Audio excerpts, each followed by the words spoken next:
Live. Good night, folks, and welcome to another edition of the N.A.P.S podcast. The N.A.P.S podcast is the official podcast of the N.A.P. Association of Past Students. This is our second episode, and we are here today to do our quarterly review. On this episode, the recently elected executive will be discussing all our developments over the past quarter. We have updates from all our committees, but at this point, I'd like to hand things over to our president, Joel Simmons, to give us some welcoming remarks.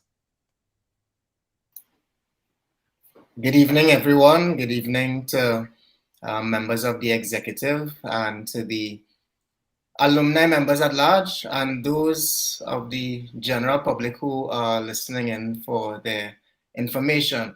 I am very proud to be a part of this quarterly review on this podcast. What we have in store is something of a difference where we come and present to you, the members of the alumni, what has taken place over the past quarter, the past couple of months, so that for transparency purposes and for better accountability and communication, everyone is in the loop as to what is happening.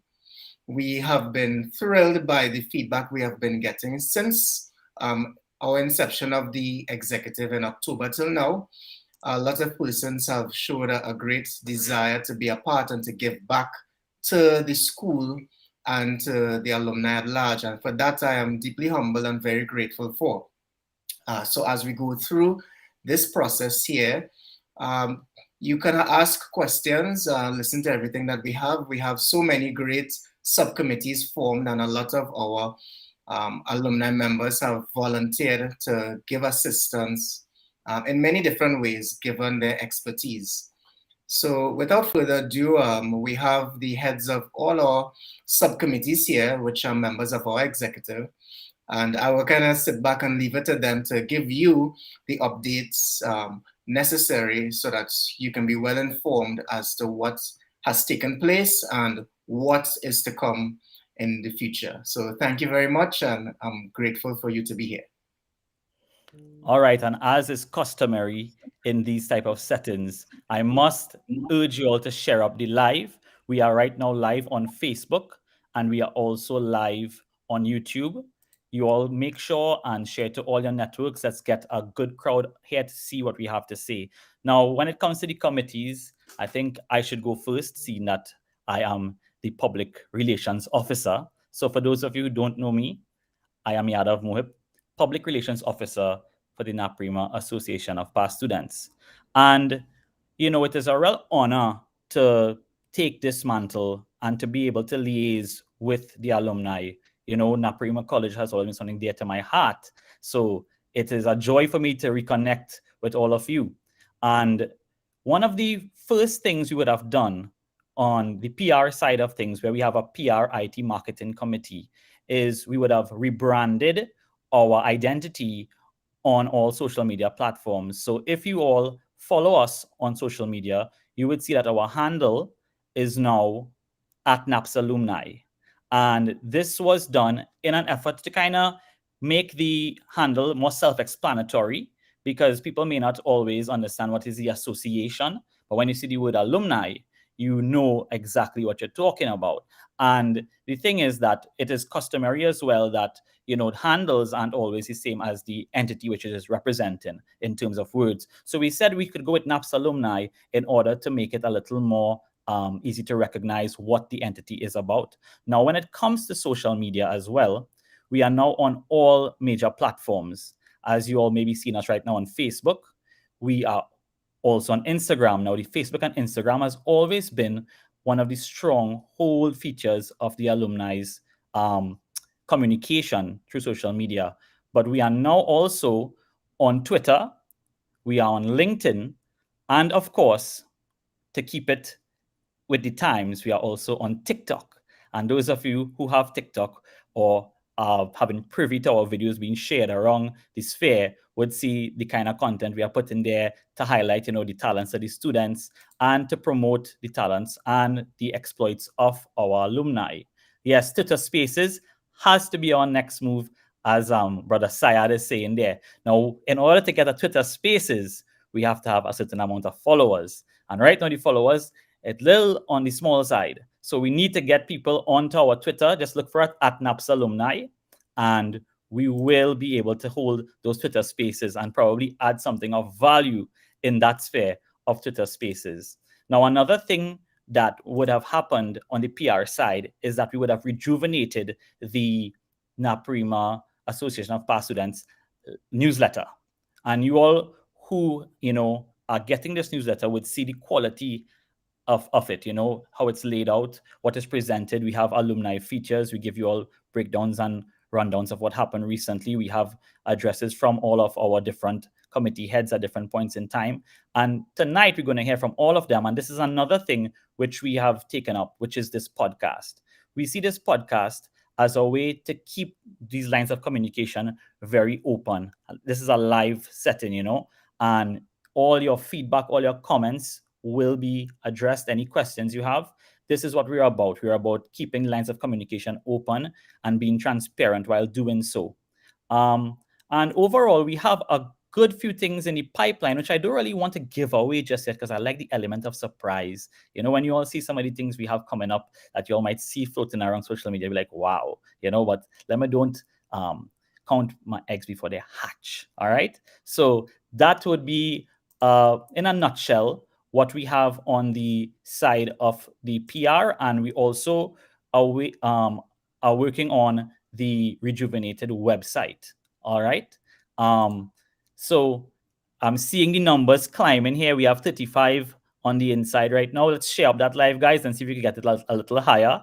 And if anybody battery is dying, go and plug it in because we have some time right now. We have some time till we finish, so you all could go and get your battery and thing charged and whatnot because you don't want to be dying on us right now.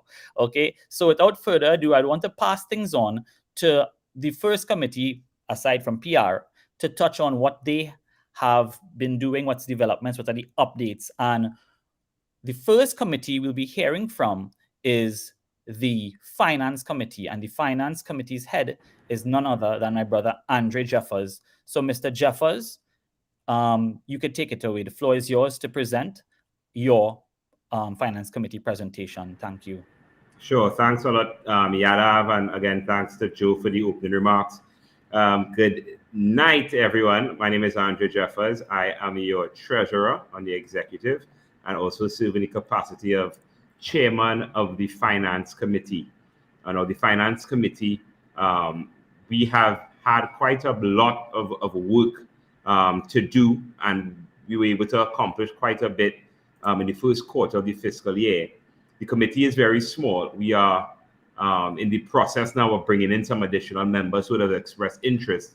But for the first quarter, we really wanted to dig in with the core members of the committee that identified themselves very early on and really roll up our sleeves and get some of the foundational work done. So what I'm about to do now is share my screen and take you through a presentation that will show you, one, the kind of financial state of play when we got in. Secondly, show what the current cash position is as we move through our tenure and where it stands at the end of the first fiscal quarter. And then three, some of the initiatives that the Finance Committee is really taking on in terms of making sure that the infrastructure is in place to ensure a very efficient, transparent finance function. All right, and we will leave a little bit of Q&A at the back end for any questions, right? So I'm going to share my screen now. I have to pull up a presentation. If you're tuning in from your phone, you can probably look at it landscape in order to see the data. But even if you aren't able to see it, I'll take my time and walk through, but also try to be crisp and efficient as well. So this, again, as I said, is the Q1 review for 2022 from the Finance Committee.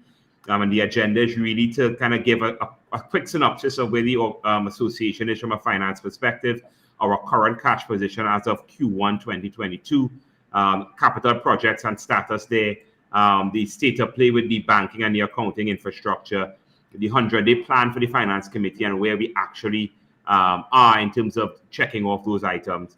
And then, the summary, which is, what are the strategic guidelines based on all the findings that will guide how we deal with and treat finance and the finance function of the association over the next 2 years. All right. So as it relates to an executive summary, look, the association is not insulated from COVID-19 and the difficulties that it may bring. We are not isolated from that. And what we would have found is when we came in October of 2021, we found that the association was in a precarious cash position. This was due to a combination of fundraising challenges in the previous year. Obviously, there was no N.A.P.S FET in the previous year due to COVID, and the N.A.P.S FET is usually the largest fundraiser. So in addition to not having that fundraiser in place, there was also significant spend on 2 capital projects that have now come to completion, that being the car park project and the new building project. For those who would have tuned into the last AGM from the previous executive, they would have given some detail around that, those projects.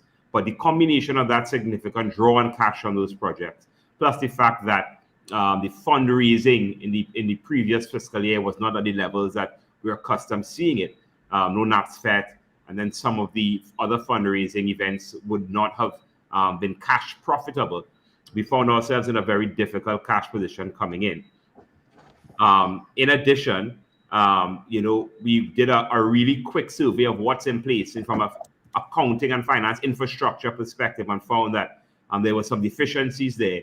And part of our remit is really to try to correct those so that we have strong footing moving forward for the rest of our tenure and the future executives, to make sure that they have the solid footing to run the finance function a bit more efficiently than previously.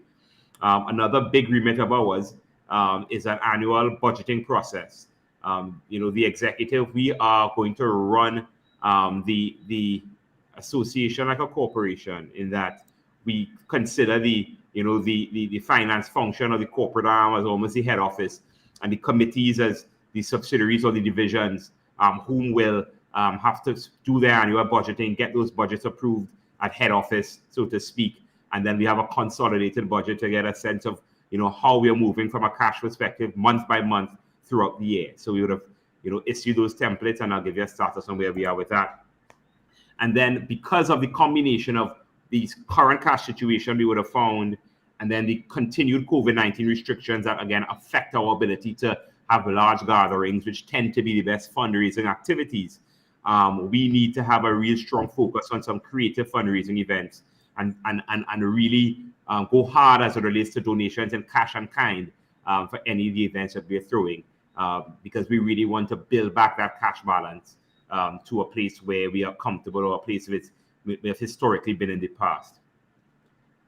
And so just to kind of paint the picture of the cash trend, previously, again, if you were the AGM or involved in Naparima College association business, you'd be aware that we historically would have had a trust of about $1 million or so that would have accrued over the last few years, really for kind of emergency purposes, or in the situation of the school needing a draw on cash, or for charitable purposes regarding the students or the community.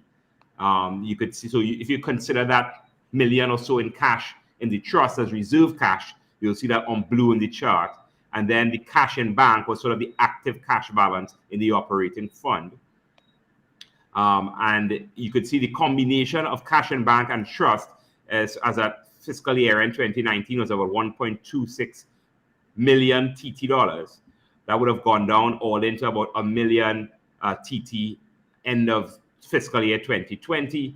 And then at the end of fiscal year 2021, the trust would have been dissolved, and that cash would have gone into the operating cash balance. And of course, as I mentioned earlier, there was significant investment in capital projects.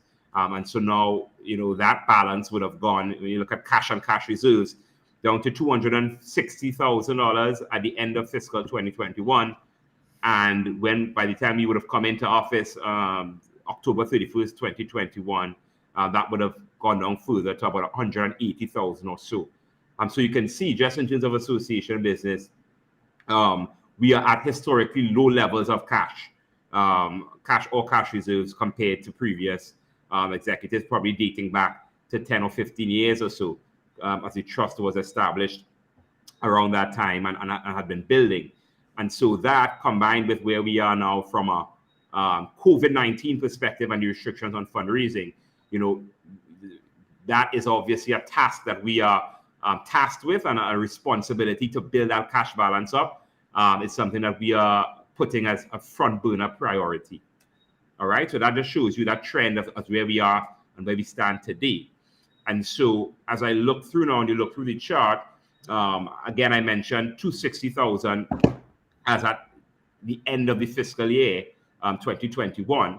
And then there would have been some movements within the month of October, where the previous executive would have deposited about 55,000 receivables for the N.A.P.S Men Can Cook event, and they would have also settled about 135,000 in payables. And so the net balance as of October 1, as I mentioned, was about 180,000, which is when we came into office. And since then, the major kind of movement in cash was the profits made from the N.A.P.S brunch. Fram, who's the head of the events committee, will give some more insight into the financials of that event. But as you can see, in excess of 75,000 in profit, significant addition to the coffers, which brings our current cash balance in excess of 250,000. But we need to see more of those, and hopefully, as we go along with these quarterly reviews, I can continue to show an upward trend in cash, because we really want to get back to a comfortable place in cash where we can contribute to capital projects, we can contribute, to all of the needs of the school, and we can also have a level of reserve to give us comfort for a rainy day. All right, so this kind of gives you a sense of, at the end of the first fiscal quarter 22, about 257,000 or so of cash within the operating cash balance. All right, I spoke a lot about capital projects that would have had significant investment over the last 2 years. So just wanted to kind of give an update on that, to let you know that both capital projects are complete. They would have been completed at the end of the last fiscal year. So we would have come into office with them being complete. And the contractors for both projects have been paid in full. And so there are currently no capital projects that are ongoing, and no amounts due to contractors for any capital projects. And so before the last executive left office, they would have kind of closed or cut the ribbon, so to speak, on those projects, and also would have, in the weeks prior to us coming into office, would have settled all of the liabilities from those projects. And so there's no current ongoing capital projects, and due to our current cash situation, it'll be extremely difficult to contribute in any significant way to capital projects for the 2022 fiscal year. We hope that we can build the cash balance to be in that position maybe 2023 or 2024. In addition, when we came in and we found that there was such significant spend on capital projects in the previous fiscal year, we wanted to just add a bit of a rigor to the policies that govern the entire finance function, but specifically around contributions for large capital projects, just to make sure that, before we as an association can commit to funding these projects, that we have certain policies in place around, feasibility, a minimum cash balance, post-funding, etc., so that we don't have a situation where the cash reserves are drawn below, 300,000, 400,000, 500,000, which we should really kind of keep as a sort of a minimum float, so to speak, especially in the absence of a trust. All right, so that's status on capital projects. And if there are any new contemplated capital projects, it's something that we will kind of bring to the membership in a quarterly meeting or at an AGM, depending on the timing. And obviously, we would need to make sure we're in a financial position to contribute to that significantly. Something else, we came in and really just kind of had a look at the lay of the land regarding the infrastructure of the finance and accounting function, and we found that there were some deficiencies. No accounting software in place, so a lot of the booking was done manually in Excel. No online banking in place, so there was a dependence on kind of delivery of the monthly statements, the physical statements, etc., to track. There wasn't really a full-time admin or accounting assistant in place, which led to a lot of batch transactions being recorded. And there wasn't a written procedure and policy document governing the finance function. And so when in doubt, there was a dependence on the Constitution, which upon our review, the Constitution is really vague or silent on a lot of things, which leaves a lot of things for interpretation. And so we found that to be a gap. So in our kind of analysis of where there were gaps, those were the major 4 gaps. And as you know, the impact of these gaps in a finance function means more room for error, obviously, a lot of manual recording of transactions, obviously less transparency and controls, no online banking, so you have to depend on monthly statements, no real-time bookkeeping, so more room for error, obviously, longer reconciliations, which adds to the audit time, and so just generally less controls. And so when I get a little further into the remit of the Finance Committee in terms of our 100-day plan and plans going forward, a lot of it surrounds addressing these issues to get the finance function up to scratch. All right, and so let me delve right into that. So what I've done here is I am showing, back in October when we just convened as a committee, we set out kind of our 100-day plan, or almost our 3-month plan, so to speak, to say these are the things we'd like to get done or at least explore in the first 100 days in office. And what I've done is I've kept these items on from what we initially committed and done red, amber, green to signify what we've completed, what's still in process, and what we haven't yet been able to do. Again, to hold ourselves accountable and also to keep the transparency. And so in October, and some of these we didn't actually get done within the months, but over the course of the 100 days, we've been able to finalize the committee members, select positions. We did a handover session with the former treasurer, Brian Khan. He was really helpful in helping us understand the lay of the land. We would have done a state of play report, a policies and procedures report, inclusive of a budgeting process. We would have done the handover on the bank account. We're still in the process of getting online banking fully implemented, but that's imminent. If it has not yet already happened within the last day or two, it's imminent. So that's an orange. We have made a recommendation to the executive about the accounting software, which we're now in implementation mode on, having got it approved. We're in the process of recruiting a sort of accounting admin assistant. We presented our state of play reports to the executive for approval, similar to the policies and procedure. As mentioned, there was a trust in place previously, and we are currently lightly investigating options for that trust. Obviously, we're not in a place where you have the cash balance to firmly make a decision there, but it's sort of on the medium burner, so to speak, in terms of when we get up to a significant cash balance, what are the options for us to rebuild a trust. We are in the process of the budgeting process. Hope to complete that within the next month or so. And then some of the things in red, we have not yet met with auditors. We really wanted to meet with our auditors early on, just to get alignment in the audit process, so hopefully shorten the audit time and get the final audited accounts to you well in advance of the AGM. But we have yet to do that because we still need to complete the hiring of our admin assistant and fully implement the accounting software. We want to have those in place before we meet. We want to perform an inventory count on the memorabilia items because from our conversations with the previous treasurer, that hadn't been done in a while. So that's still on the TBD list. One of the items was to have this quarterly forum. I have it here as a finance forum, but really to give a quarterly finance update, which we're doing now. And then we are looking into the possibility of registering N.A.P.S as a non-profit, looking at the pros and cons there. One of the obvious pros is that it allows donors to get certain tax breaks, tax write-offs, which may encourage additional donations from affiliated corporations. And so we're just looking into that and the process and if there are any significant cons that come along. So we are busy working through these, and I hope that at the next quarterly meeting, I'm able to present the next 100 days plan, and hopefully that's all in green.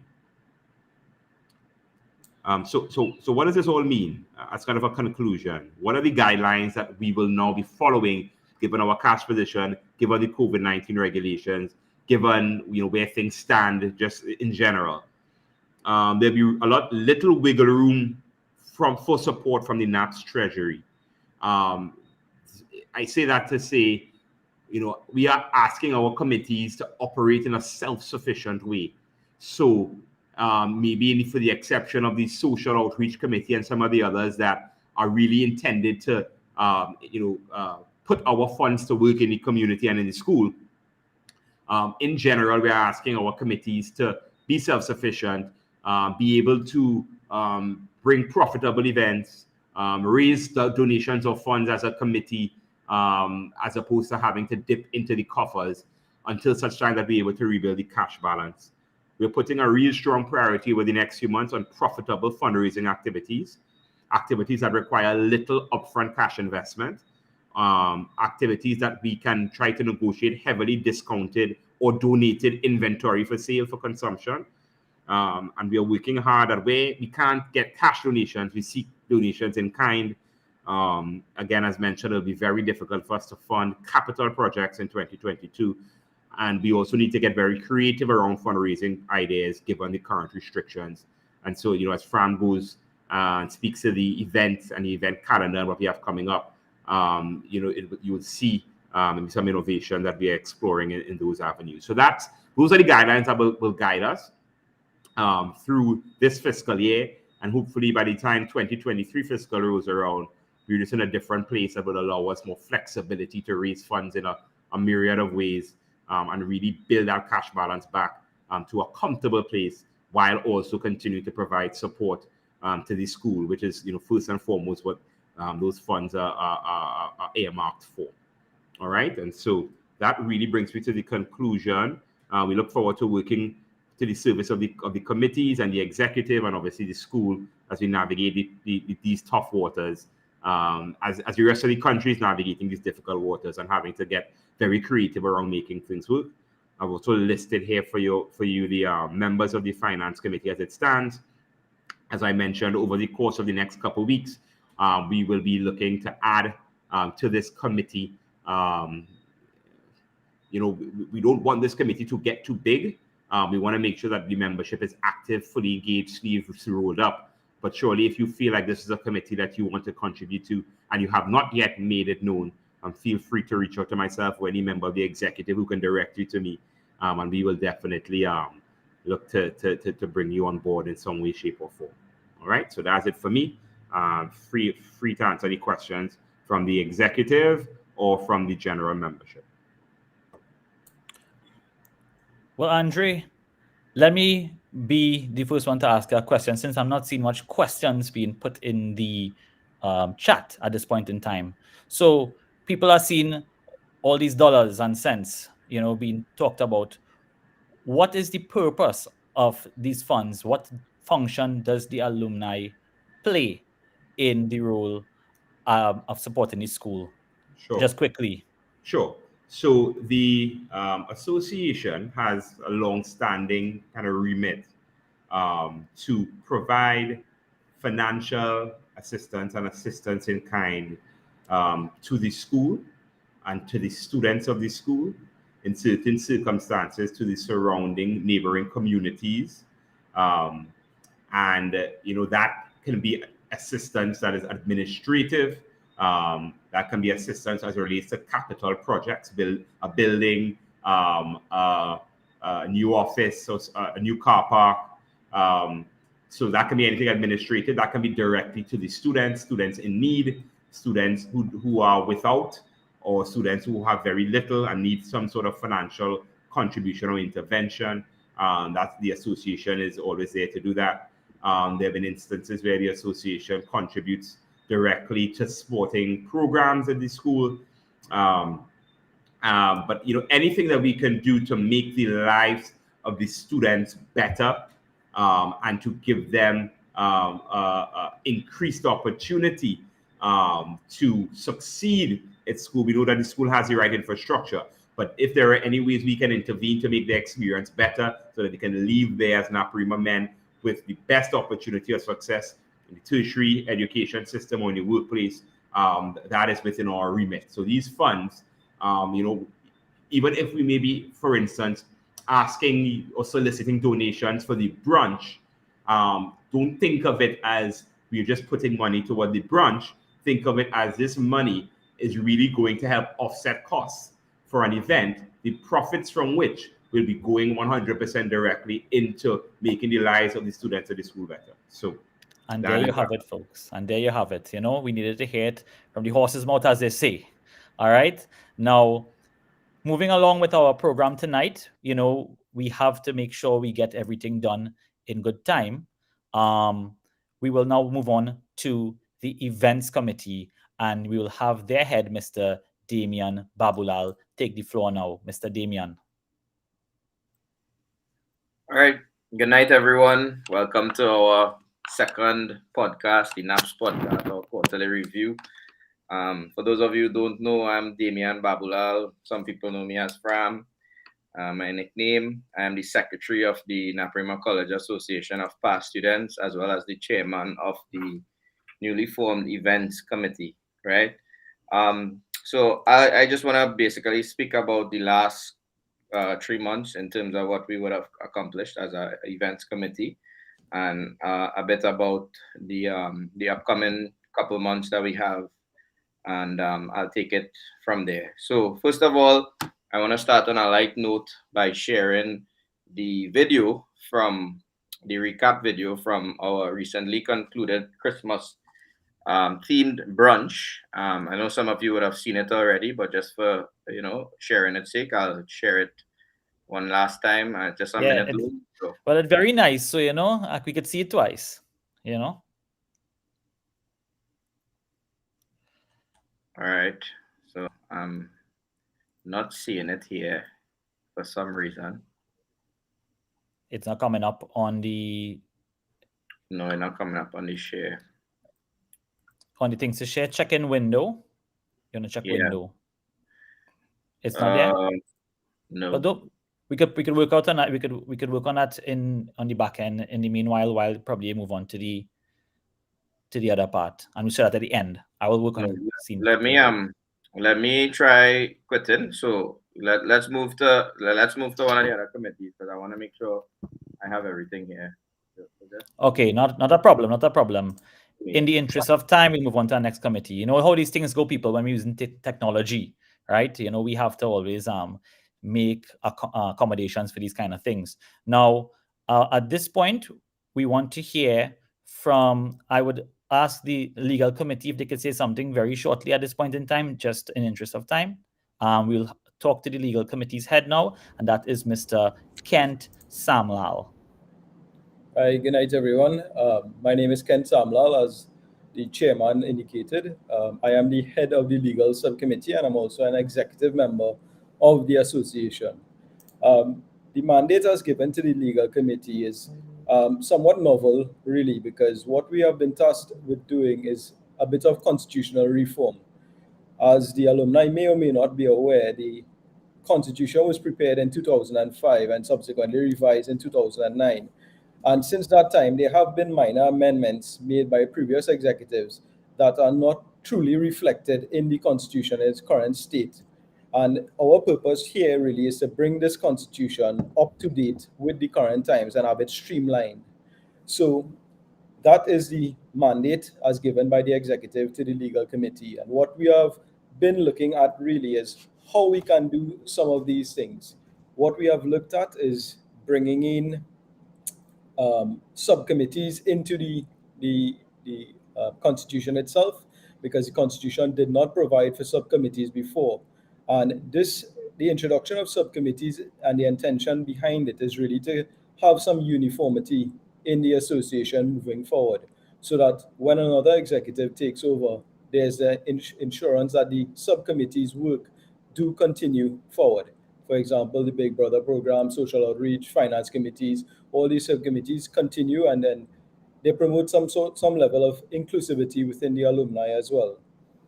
What we have also been asked to look at as well is bringing, as Jeffers said before, some sort of clarity in the Constitution. A lot of it is vague, and where it is vague, it is unfortunate. What we are looking at is bringing in an election procedure, an election process, and possibly an election committee to have those elections, so that we can ensure all alumni members can exercise their franchise as members of the school. Another aspect of the legal committee is to look at possibly trademarking the Naparima College name and also have it copywritten. We have started to look at that, and that is something we are hoping to have done within the first year. Now, lastly, on the Constitution, is that all our proposed amendments will be, or we intend to submit it to the alumni for their consultation and their views on the proposed amendments before we bring it towards the AGM for any voting on it. Those really are what the legal committee is about. And lastly, I would like to invite any member of the alumni who are interested in the legal committee to feel free to reach out to either myself or any one of the other executive members to be part of it. We currently comprise of 14 members, inclusive of legal minds and non-legal minds. There are doctors. There's a young UE student, a recent alumni in it as well, who has been providing very good input at our last meeting in terms of copywriting. Uh, and we have London-based persons in it as well. So, guys, feel free to be part of the process. Like I said, we are hoping for inclusivity and to continue with the brotherhood of N.A.P.S. Good night, everyone. Thank you very much, Kent. And we know that how, that the Constitution really needs to be revisited because of, the recent events leading up to the election. We would have had areas where certain things would not have been spoken to, and it is only correct in entity that is to be democratically nominated that everything is above the table when it comes to these things. So thank you so much for everybody who has committed to serve, all of you ex-N.A.P.S men who have committed to serve on this legal committee, because this work is really work that will go on for the lifetime of the association. We'll now hear from our events committee once more. I think everything is ironed out there, Mr. Babulal. Yep, you're hearing me, right? We back on. Apologies for the tech diffs, but you know how it goes. It happens. Yeah. So yeah, as I was saying, I just wanted to start on a lighter note by sharing this video. So I'll share it now.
Oh gosh, boy, making me miss Christmas. Right. So I needed to start on that note because I think it puts in a nice little spirit for what I'm gonna be talking about, right? So I'll move straight into the brunch report. You all would have seen the wonderful video there that you would have seen a nice vibe. What we tried to create there was a bit of an experience for the Christmas, seeing that it was Christmas themed and really give people a chance to experience something outside of the whole COVID scenario. It was done very well by the events team. We followed all COVID protocols, and we had the full support of the school, the college, the knapsack, everybody. It was a nice team effort. So I'll now go into the report from the event.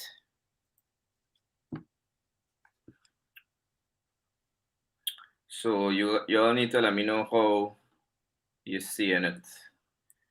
Is that is that good enough? Or you need it bigger than that? Yeah, I would say that's fine for now. Yeah, we can work All with right, cool. So as mentioned, my name is Damian Babulal, the chairman of the event subcommittee. So I'll just run you through the exact details of the report. This is the financials of the brunch on the hill. We printed 1,000 tickets. We sold 1,000 tickets. Those of you who would have followed the event, we had online tickets as well. So we sold 37 tickets online, and the number of unsold physical tickets was 37. So we just basically had to hold back 37 tickets for the tickets to balance off from the online tickets. Right. Our total expenses for the brunch on the hill was $107,420.14. This is the expenses breakdown here. We had 2 caterers, the packaging, decor, photo booth, the parang band, the sound system, the Santa and elves for the photo booth, the artwork for the event. You all would have seen a lot of artwork coming out. We would have bought memorabilia for the event, polos, event cleanup, eco bags, kiss cake, tickets from the event for the event, and event signage, photography, videography, which we just got a glimpse of the video, tents, event committee tees, and sponsor posts on social media. The items in yellow here highlighted, they are highlighted because they were sponsored. So if you really minus those sponsored items, your expenses would go down to somewhere around 80K. Right. So moving on to income. Our income was $185,175. This is basically broken down by the 1,000 tickets by $150. Donations were $31,125, and those donations were basically sponsors. And the memorabilia sold for the event was $4,050. The donations broken down here into the 31,000. Energy Connect, Caribbean Bottlers of Trinidad and Tobago, TG Digital Prints, Bellini's Drug Mart, Illusions Events, and Richard Tent Rentals.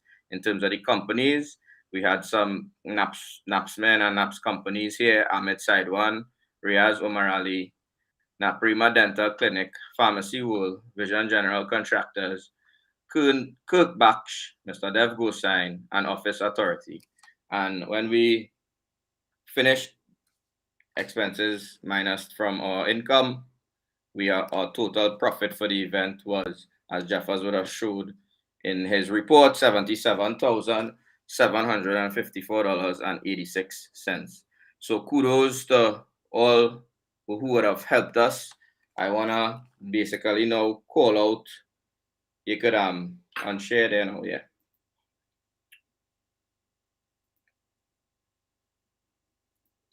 Right. So I just wanna do my events committee justice, because these are the guys who work tirelessly on the day previous to the event and after the event, right? So I just want to name our committee. Our committee is 43 persons strong, 43 N.A.P.S men strong. And I want to also open the door to anyone who wants to join the events committee. You know, we are open door policy. Just message us on, on email, on Instagram, anything, and we will add you to the team. So our team is Dylan Ali, Ahmed Sidewan, Ansel Valley, Mr. Jeffers, our treasurer, Mr. Bailey, our vice president, Darren Dore, Davin Ramnarain, another executive member, Devin Kisoon, Fazan Rajab, Jean-Marc Suku, our president, Mr. Simmons is also in the group, Jonathan Achaiba, the panman, Jordan Simmons, also known as Ultra Simo, Joshua Mohan, Justin Balak, another executive member, Kendall Ramuta, Keshav Bahadur Singh, Kern Almarales, Kurt Lal, Kurt Lima, Kyle Lochan, Mario Kalenda, Nicholas Daly, Nicholas Gill, Rainer Sarup, Riyad Mehru, another executive member, Ricardo Mead, Rusklin Carrillo, Rydel Mahabe, Shad Najir, Shakil Woodsley, Sean Devki Singh, Sadiq Hussain, Siljan Ramphal, Stefan Balak, Stefan Sahai, Timothy Noyan, Valmiki Maharaj, another executive member, Vashish Siraj Singh, Vishal Jinku, Yadav Mohip, our PRO, and Zashez Mahabe. So that's our 43 members strong. It's a very strong team, and I want to welcome more members. The more members we have, the better. And I want to give them some kudos again for the job well done in executing the brunch and making sure it was a success. Right. Moving on now, we have a couple of events coming up, upcoming events. One we are very excited about. We spoke about innovation and doing what we can during this pandemic, what is allowed. So I want to publicly say here, last night we had our meeting and tomorrow we have our executive meeting to confirm this. But I just want to give you guys a teaser that, we will be doing a carnival safe zone event. It is themed One Naps, the Carnival Concert. You'll be hearing much more about it. It will be taking place in the Naparima Bowl, public safe zone. We had a couple site visits done already, and we have some sponsors on board, and we want to encourage more sponsors on board. So, as we were speaking before, the more sponsorship we get for this event, the better we will be in terms of able to host the event in a proper way and be able to make that profit that we're looking for. So I just want to make a special appeal to all the guys who you'll be seeing, who's listening on the call, you know, give us that support. This event will be very similar in terms of the brunch. You all support us, we'll be able to execute it, and all the profits, as mentioned, goes back to the school. So we're aiming to make another brunch. So we're trying to beat the brunch. So help us beat the brunch profit, right? That is the aim. So you all see we make 77 for the brunch. Yeah, we aim for the 100, right? So the details, as I mentioned, will be rolled out on Friday. We have our executive meeting tomorrow night to just finalize some more stuff, and you all will be hearing a lot more on that. So look out on our social media. Our carnival event, we catering for 450 actual persons safely in the safe zone, and we will also be live streaming the event at a cost to the foreign alumni who couldn't make it and people who even locally can't make it as well. Right, so look, we're looking forward to that. We are very excited about it, all the members of the team, and we're looking forward to your support. The ticket price, we are aiming towards $300 a ticket, and that will definitely go back to help, as we mentioned, the profit margin that we're looking for. So any of you who have links to corporate sponsorship, or even you yourself want to make a donation towards the event being a success, reach out to us and we will be willing to bring you guys on board as always. Right. We also have some more interesting things we're looking at. We're looking at a N.A.P.S day. Obviously this is all COVID dependent. This is very similar to our fellow brethren school in South. I don't want to big them up at all, but we want to do something very similar to that, bringing our brotherhood together as one all years, or from, as way back as we can to 2021, I would say, because people would have graduated last year, and bring everybody together as in a safe way, but obviously that will be COVID dependent. So we will see how COVID goes, and, and we will put that on the back burner for now. But that is something we really want to do in terms of not making any money or stuff. That is just solely dependent on getting our guys back together and bringing that brotherhood of, and that nostalgia of seeing your fellow N.A.P.S men, because these days you're hardly seeing anybody, right? Tied to that too, we wanted to do our past students inter-class, inter-year football competition and cricket competition. So this could be tied to the N.A.P.S day once we can. I mean, I know sports, we are hearing a lot of things about sports being allowed in safe zones, and our sports committee have a few updates for us there later on. So, we will also kind of keep that there, but we want to do that. So, those of you who training and not training, I should say, start back training and organize your interclass. You all remember how fun that used to be, lunchtime watching them fellas play, or even, playing yourself, and how fun that used to be. So imagine playing now with your same classmates from them years. I mean, it mightn't be as good as that then, but it'll be good vibes. And again, that is in the effort to really bring back the brotherhood, and also meet up and lime, as we say, right? The social outreach has some events that they would speak about, so I will talk about that too. We're looking into other options, as we said, art auctions. We want to also have our memorabilia store up and running kind of simultaneously when we relaunch our website, I should say, in March. We want to look into a car rally. I think a car rally is probably the safest option we could look at right now, and really see how best we could do that in a safe kind of pod way. That is the word everybody using, right? And obviously, once sports starts back, and Andrew could probably speak to this a bit, we want to do a awards function and really cherish and honor our sportsmen in a nice gala. Some of the other schools has these kind of galas, and it might be something we will be looking into again once COVID gives us a ease up to really again bring us all together and maybe swag out a bit and suit up. So that is just some of the things that we have in the pipeline. Again, I want to say to the events committee, keep doing the hard work that you all are doing. And we definitely working very hard to help the school. We are the committee that really trying our best to, as Jeff has said, not dip in the coffers, but increase the coffers. And we can't do that without your help.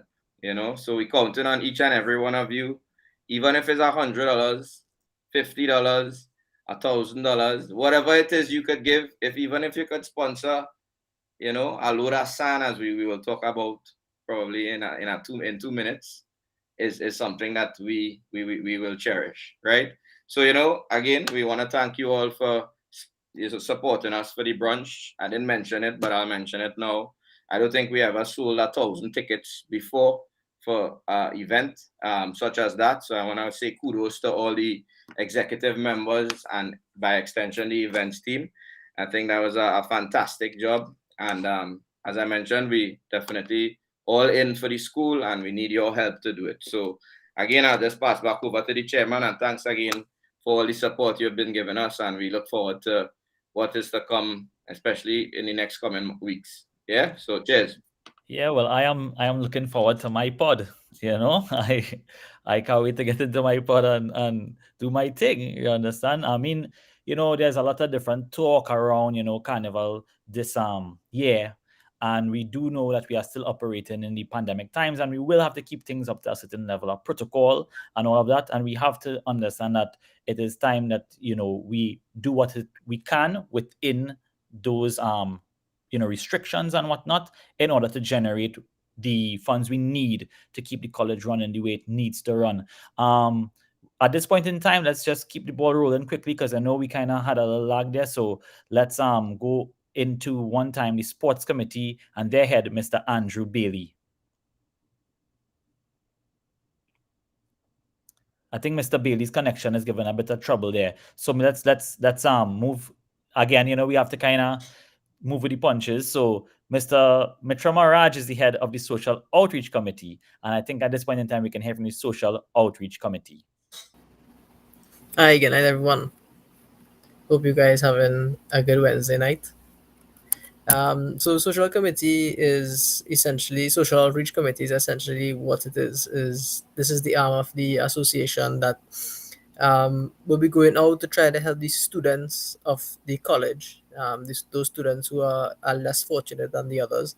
And we extend our branches to the past students of the college as well, who are still in some unfortunate circumstances. My job here tonight is just a simple one. We're just gonna talk about a couple of things that we have done so far over the last 3 to 4 months, and probably a couple of plans for the future. The first thing that we did was the vaccination drive. Was on 27th of November last year. Essentially, what we tried to do, I mean, the pandemic is probably the biggest thing in the world right now, the global atmosphere, and vaccination rates in Trinidad at that time especially was very, very poor. I mean, it has increased somewhat from November till now. So what we wanted to do was attempt to reach out there to help the wider Trinidad public, to try to get the vaccination rate a little bit up. We actually gave out around 363 shots on that day, 57 of which were actually the influenza, the flu shot, and the rest being the COVID shots. Persons got their boosters, persons got their first dose, persons got their second dose, etc. When they came. Now, it really was a successful event in terms of we had it at SAPA, the in San Fernando, and the SAPA staff that were there, the head of their staff said that within the last 4 to 6 weeks prior to our event, um, that is our day itself, the 363 was the most they did within the last 4 to 6 weeks. I mean, now the vaccination rate has up now, but back then it really was very very low. Um, Now the in conjunction with the vaccination drive, what we did was try to help persons to understand the COVID virus a little bit and help persons for somewhat of a better word, to change their mind around the vaccines, those persons who were vaccine hesitant. So we did the first podcast, the first N.A.P.S podcast. We actually had four specialists, doctors came onto the podcast. We had an emergency doctor, cardiothoracic surgeon, and our very own Dr. Bisundat as the obstetrician and gynecologist. Um, and we spoke on a number of topics. Myself and Yada have chaired that first podcast, and really was a very good talk. Everybody, we had some great feedback from that, um, and I think we definitely changed some mind over that 2 hour session. The next thing we Yeah, did, I mean, it will sound like everything is a little bit along the health lines. For those of you who know me, is because of I am in that field.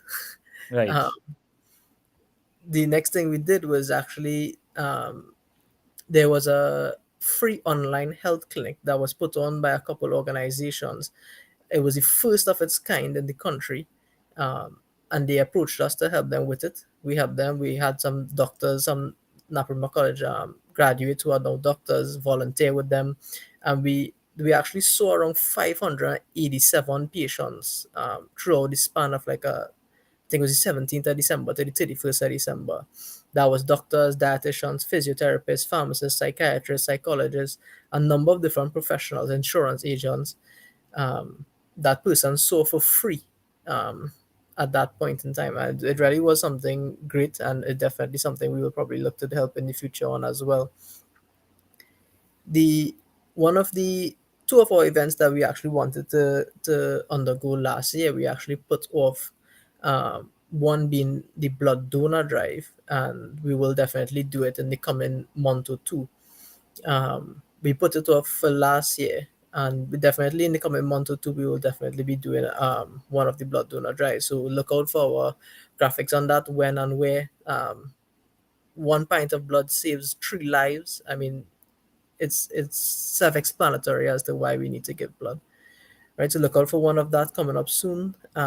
We did put off our individual hamper drive from last year, Christmas. The main reason behind it was we partnered with Knapsack and the school itself to help them come up with their hamper drive. And we basically pushed it to this year. We didn't cancel it. We just pushed it into March or April this year, just because at Christmas time everybody gets help at that point in time, and people just tend to forget them after that. And we think the less fortunate year round, not just Christmas time. So we pushed it on to March, April this year, and we will definitely be going ahead with our hamper drive. So look out for that. We'll be coming to everyone again for donations and sponsorship towards that. I mean, my whole committee will be based on donations and sponsorship, and then coming from the association as well. So, as Fram said, I just want to echo those sentiments. As $5, $10, $100, $1,000, anything you could give towards the association and our social outreach, it will definitely go a long way in helping someone else as part of the school, right? And the only one other thing that we might look to do sometime in the future, again, once COVID permits, is something like a health fair, but in physical. But I wouldn't go into detail into that. The mentorship brother, big brother program, that was a huge program back in the day. It has taken a little dip. We have Mr. Ramkishore Maraj as part of our executive and as part of our team, who championed that Big Brother program in the past, and we are looking to revive it. We are in talks already. It already has started. We already have a layout and everything already waiting to go. So that look out for that in the coming months as well. And yeah, that's basically it from the Social Outreach Committee. Again, just want to echo everything that Fram said there. The donations towards any of our events goes towards helping the students, goes towards helping the college, and goes towards helping our past students. Cheers, fellas. Thank you very much, Mitchell. Thank you very much, and I must say, when I visited the vaccination drive, it was such a well received initiative, and I saw people, familiar faces, people I know from back in the day, not even my friends, but the faces, and you see them coming with their pops and their moms, and I'm bringing them out for that vaccination. And I spotted a certain character who sent me to the dean a few times, and I was happy to see. Actually, he not even sent me to the dean, he gave me strokes, but I don't recall any names right now, you couldn't imagine. But it was really, really a great initiative. And it was said in the news that that was the highest uptake they saw in a very long while at that outpost in Sapa. It was a resounding success. And I want to thank the Social Work Committee for that kind of thing. And you say it's all about health, you're saying, but health is the paramount importance right now in these times. Health means everything right now. So thank you so much for all of that. And moving on quickly, we have in our midst Mr. Andrew Bailey, the head of the sports committee. We know sports has been on a hold due to the COVID, Andrew. So what updates can you give us from the sports committee? Andrew, hold on for a second there. Touch the mic at the bottom. Nothing? No? All right. You want to...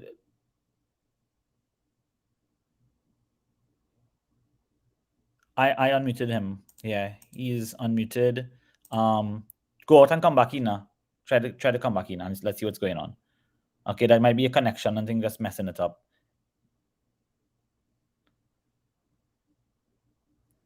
So let me just take this time now to thank all the people on my committee, all right, because they are the ones supporting me and giving me all the proper direction to get these initiatives such as the podcast down, right? So when it comes to my committee, we have a very robust committee, and you would have seen how much things we have now going on the social media, but that's just tip of the iceberg. We have so much more in stock to get things on a more regular basis. We have myself as the head. We have Mr. Darren Dore, who is the vice head of the committee. We have Mr. Dylan Ali, another executive member, who is functioning as our secretary. We have Mr. Andrew Bailey, Mr. Arvin Rambarose, Mr. Christian Dilas, Mr.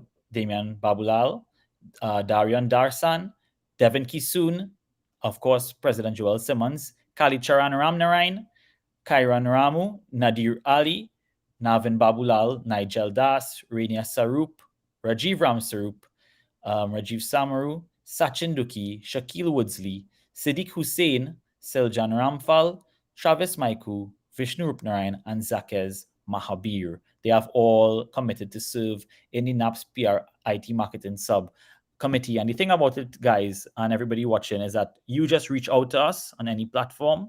We will get back to you and we will get you into these committees to help. All right. So at this point in time, I believe Mr. Babulali wanted to say a few things about the sponsors for the brunch. Yeah, I just wanted to specifically thank all our sponsors for the brunch. I didn't call them out before, so just want to call them out here from the graphic and really thank them.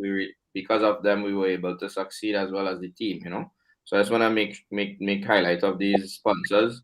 We had Naprima Dental, Renaissance Energy, 5-Star Transport and Rentals, Mohammed's Bookstore, Illusions Events, Visions General Contractors, Hardy, iCare, Office Authority, Extra Foods, TG Digital Prints, Boone Supermarket, AM Marketing, Volini's, LNS Surveying, Coca-Cola, Dasani, Orchard, Maggie, Kiss, Nescafe 3-in-1, Energy Connect, Answer, Merchant Bank, Angostura Chill, Malta Carib, Hadco, Facades, The Food King, Sunshine Snacks, Sunshine Cereals, Guardian Group, Pharmacy World, Fusion, Mr. Sidewon, Mr. Riyaz Umarali, Bert Allen, Kirk Baksh, Dion Samlal, Vishal Jinku, Seema Ankisoon, Richard Tentrentals, and Mr. Dave Gosine. Thank you. Right, and we getting a little feedback there, and that feedback is from the proper mic that we need to hear right now. Mr. Bailey, take it away. Hi, good night, everyone. I am Andrew Bailey, the Vice President in the association and also the chair for the sports committee. I know when we first logged in, I saw someone said, start with the sports committee first. I know you all are very excited to hear about the sports committee, but there isn't much to be excited about given the climate that we're in. Only recently, the minister would have allowed people to start back actually having groups involved in activities and whatnot. The sports committee, to be honest, has been very stagnant for the most part of the 3 months that we have been in term. Only in the last couple of weeks have we been able to start actually activating and getting things done. It was not a smooth transition with us like the other committees in October. And I think we're finally at a place where we are working very smoothly with the principal and past executives who would have worked closely with the school in the past for other sporting activities and events. So we would have had a couple meetings with the principal back in November and December, and pretty much were told that the sports would have been handed back into the hands of the principal. A lot of people would have messaged me and asked me what did that mean. So I want to add some clarity to that statement that they would have heard. Naparima's sports has always been in the hands of the school. What would have happened was that Percy Samalal Singh, who is in charge of the sporting programs, working a lot like a sporting director, working alongside the principal, would have been part of the past executive. So lines were a little blurred there. Percy is still there. We have a very good relationship with Percy, and we have started rebuilding the relationship with the past executive that would have been voted out by your listeners today. As it stands right now, the principal would have met with us last week and asked for us to take responsibility with regards to maintaining the field, which is Lewis Street at the bottom of the hill, the N.A.P.S ground that we call it. This week I was there today and yesterday doing site visits with the principal and numerous suppliers with regards to seeing what can be done to get the field up to playing standards. Today I met with a professional landscaper, and we were told that the ground, to be very honest, myself being a former footballer, I would say, it's not up to standard to play any sports right now. And in April, cross our fingers, we're hoping that there would be some type of school sports with regards to cricket reopening in April. So our priority at the moment is to get the field up to playing standards so that our players can at least train on the ground and, if possible, have games on the ground. To get this done, we're going to need, and I'll go into details for everyone that's listening, so that if you think you can contribute to this, please let us know. In speaking with the landscaper, who is the person responsible for many grounds across the nation, including Maniram John, Queen's Park Oval, the police barracks, which was a recent project that he did, we would need at least 20 truckloads of sand just to spread across the ground, and also his expertise with regards to leveling the ground and getting the grass to shoot out and grow out within 2 or 3 weeks. that is costing us approximately $25,000 to $30,000. As Fram, Damian Babulal would have said before, the events we're doing right now, which is the Carnival event, we're hoping to raise funds that could facilitate stuff like this. As it stands right now, the principal wants us to try and get this done for him as soon as possible, and we are going to, without a doubt, get these things done for the school. Be it by raising some more funds from listeners right now, or us trying to get money or getting money from what was made from the brunch. We're going to get the job done. I'm asking and basically pleading to those that are listening if you would like to contribute to this effort, please let us know. It doesn't have to be monetary. It could be that you have access to loads of sand, that you have access to cutters, that you have access to rollers.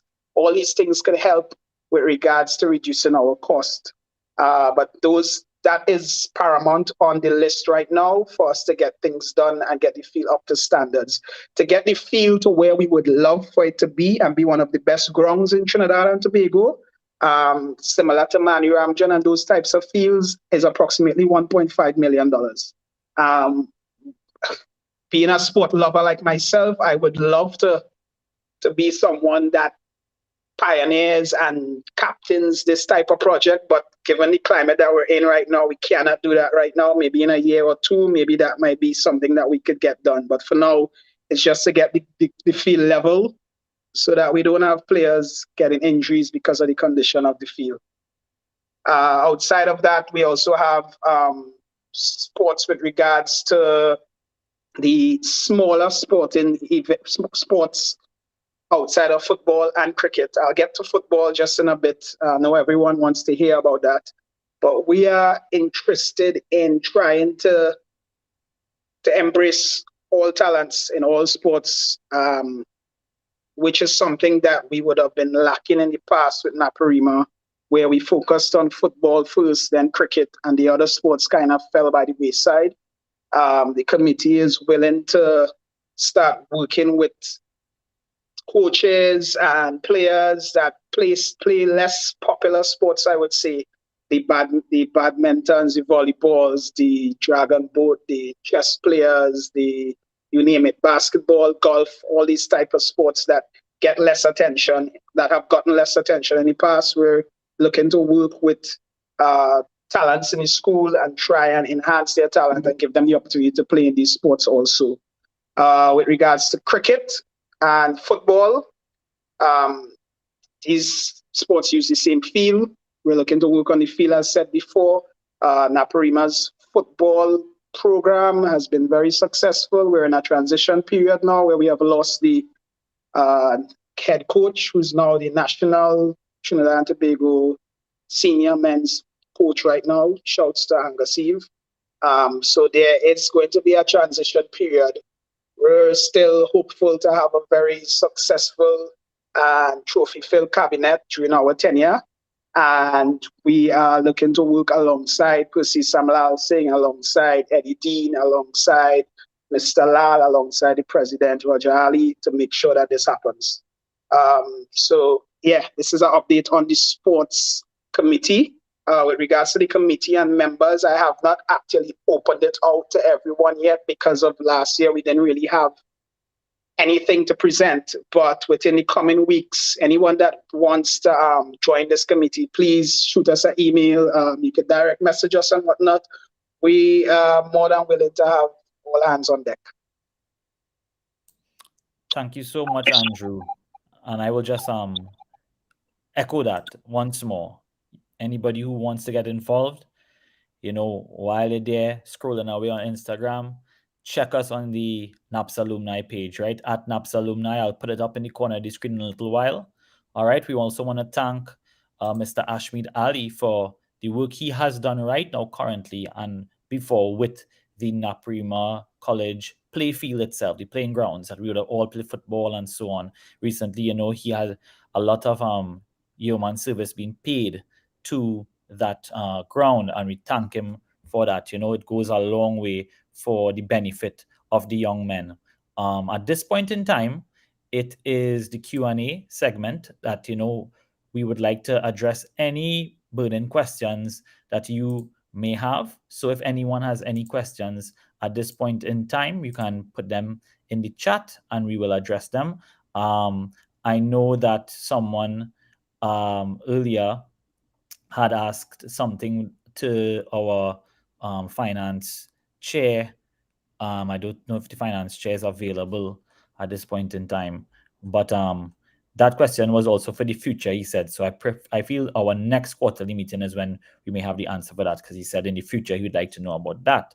But seeing at this point in time, there have been no real burning questions, and as we at the um, association always would like to set the standard that everything is above board and transparent. Anything you want to ask us, you can feel free to ask us about.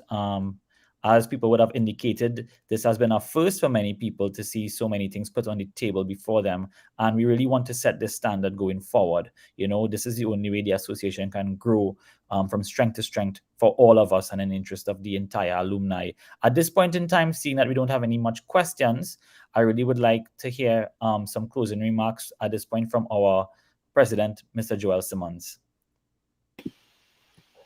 Thanks again, Yadav. So guys, you heard it from everyone here, what we are about, what this executive and the association really is for.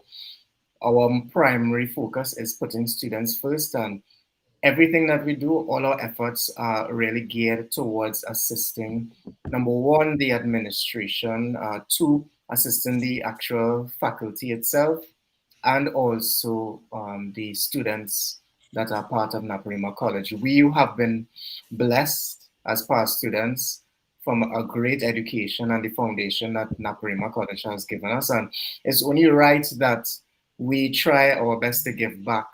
And it is my plea here that we encourage everyone to find a way to give back. Come back up on the hill, walk around the school, get that nostalgia back so that you can actually see what the profits of our events, what is really geared towards. I want to publicly here thank the assistants and the great help we have been getting from the actual administration itself, from the acting principal, Mr. Rajali, and acting vice principal, Mr. Paradisi, and the administration itself. They have been instrumental in helping us come into office and letting us know what needs to be done. We have also a healthy partnership with NAPSAC, who is the Parent Teacher Association. So you see, it's a lot of background work that we are doing here. We are not just solely about throwing events, right? All we are really for is to ensure that we improve the quality of life for the students in the school itself. There are many less fortunate NAPS men, but we want to ensure that everyone has the same foundation, the same background, so that they can achieve greatness regardless of where they are from and their socio-economic background. So this is just my plea that even though you may not be specifically interested in one type of event, please reach out to us. Please help as much as you can. Give whatever you can, whatever donations, and we will continuously try to be as innovative as possible so that we can include everyone. It's not just about sports, it's not just about culture, carnival, but it's about including everyone.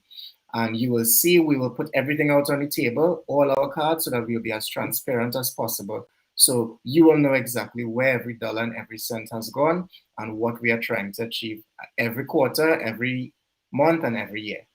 So I really appreciate all the assistance that we have gotten thus far, and I'm encouraging everyone to keep on helping out, keep on reaching out to us. Let us know in which way you can help so that we can really improve the lives of all our Naparima students as we are putting students first.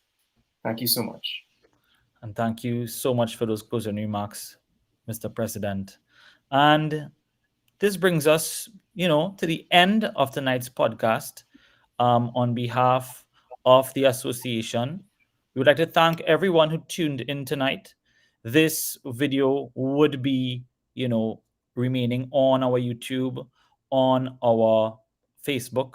At this point in time, we would have seen that it was being broadcast through the Future N.A.P.S page, which is soon to be rebranded as well as the N.A.P.S podcast page. So stay tuned for that, and we will have that Facebook page being the flagship Facebook page for these podcasts. It takes a while to rebrand stuff, with all the red tape with Facebook. And we also would like to thank all of you for staying with us throughout this hour, almost hour and a half. We were expecting a little more questions, but I think everybody was showing everything, guys. They see everything, so they had no questions. You understand? There was nothing that they couldn't think of to ask. We laid it all out there, and I think that's a good thing. All right. So with that being said, everyone, we look forward to your support for our upcoming Carnival concert. It's going to be called One N.A.P.S, the Carnival concert, I believe. Yes, no, N.A.P.S, the Carnival concert, right? And it is on our usual day, Carnival Friday. All right. That one day that everybody, comes and reconnects and gives back so much good vibes to the school, because, that is our flagship fundraiser, really and truly, people. And with a successful event, we will be able to meet all the needs of the college, because we all know the level at which the college operates, and we don't want that to dwindle due to any kind of hardships during this time. Okay, so with that being said, thank you all so much for your patronage, and we will see you all for the next episode in the coming months. Thank you so much, and good night, everyone. Take care.